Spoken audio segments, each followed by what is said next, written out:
illa kecuali ibni inna illa kecuali bagi orang yang khusyuk. Bagaimana orang yang khusyuk? Alladzina yazunnuna annahum mulaqu rabbihim wa annahum ilaihi raji'un, yaitu orang-orang yang yakin bahwa dia diciptakan oleh Allah dan akan kembali kepada Allah. Quran surat ketiga ayat 185. Kullu nafsin dha'iqatul maut wa innama tuwaffawna ujurakum yaumal qiyamah faman zuhziha 'anil nar wa udkhilal jannata faqad faz wa mal hayatud dunya illa mata'ul ghurur. Setiap yang bernyawa pasti akan mati, dan kelak di yaumil akhir amal kalian akan disempurnakan. Bagaimana amal-amalan kita disempurnakan? Quran surat 99 ayat ke-7 ayat ke-8.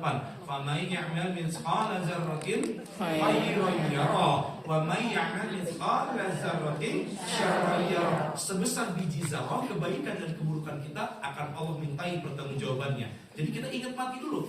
Kita ingat mati, kenapa? Yang sifatnya mati itu sifatnya ada di Quran surat 31 ayat 34. Di kalimat keempat, kalimat kelima, ada 5 kunci gaib yang Allah gak akan pernah buka kepada manusia. Yang pertama, innallaha indahu ilmus sa'ah, kapan datangnya kiamat. Yang kedua, wa yunazzilul ghaiz, kapan datangnya hujan. Ternyata Cigugur, ini angkep kia, ini panas, kayaknya mau hujan, gak jadi, itu cuma Allah yang punya. Yang ketiga, wa ya'lamu ma fil arham, apa-apa yang berada di dalam rahim. Ini hubungannya dengan roh. Ketika roh ditiupkan ke rahim ibunya, akan ditentukan takdirnya. Kalau kata orang Sunda, jodoh pati bagja cilaka. Jangan pernah kita bertanya masalah takdir kepada manusia. Itu yang ketiga. Perhatikan yang keempat.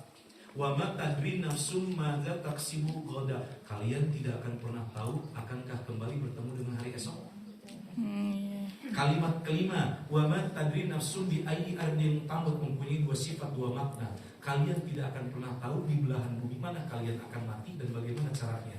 Kalau kita rangkum, yang namanya maut, mati itu jorok. Pertama, gak tahu kapan waktunya.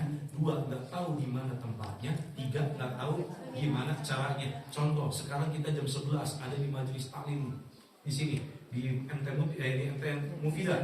Lalu ada lohor masjidnya, toanya disadap. Innalillahi wa inna ilaihi raji'un. Telah meninggal dunia Ibu Tati, misal. Ibu Tati di dia. Ternyata ibu sih gak cerita pertanyaan. Kang Mega, apa tadi AFN yang di majelis taklim? Nah, ayo juga Buk ada tadi di majelis taklim ujung-ujung batuk tenap. Maut bisa terjadi? Bisa. Makanya kalau kita ingat mati, nggak mungkin sholat kita main-main sampai itu. Kenapa? Lohor kita sholat, namun asar kita yang disolatkan. Kita selalu beranggapan jadikan ini sholat terakhir. Nanti lohor sholat terakhir kita. Kenapa? Asar kita yang disolatin. Ingat dulu satu itu. Yang kedua, agar kita khusyuk di dalam sholat, kita harus paham apa yang kita baca.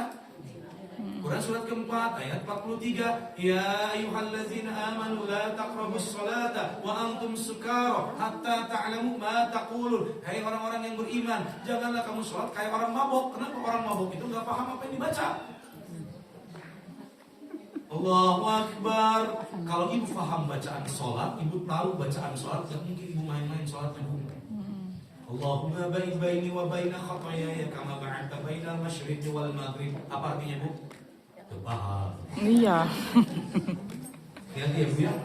Pulang dari sini, fahami bacaan sholatnya.